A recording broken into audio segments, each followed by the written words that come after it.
Faustine Bollard isolée de Paris, pourquoi elle compte bien se rapprocher de la capitale? Ce lundi 26 mai, dans les pages de Télé Loisirs, on a pu découvrir une interview de Faustine Bollard.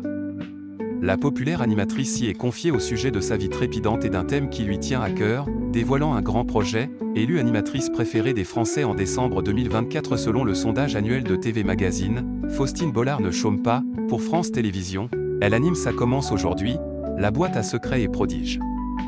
Sur RTL, elle est aux manettes de Héros, et elle présente l'émission Safe Zone sur YouTube.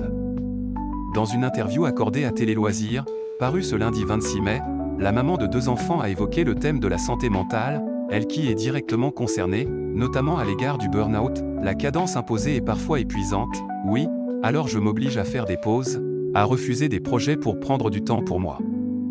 Dans cette optique, Faustine Bollard a pris une grande décision, je vais me rapprocher de Paris pour pouvoir gagner ce temps précieux.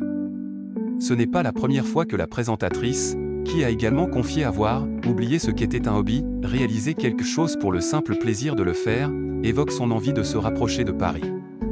En octobre 2023, au micro d'Europe 1, Faustine Bollard confiait déjà son désir de se rapprocher de la capitale, il faut vendre la maison, changer intégralement de vie et mon mari n'est pas forcément d'accord.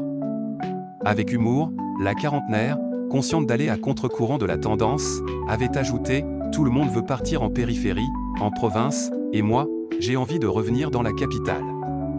Ce projet de déménagement semble donc n'avoir jamais autant été d'actualité.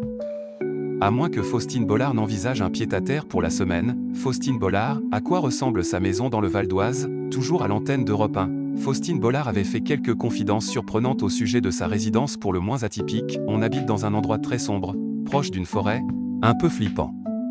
Je n'ouvre à personne à partir de minuit, avait expliqué la présentatrice, avant de décrire le « musée des horreurs » que son époux, l'écrivain Maxime Chatham, accumule avec enthousiasme.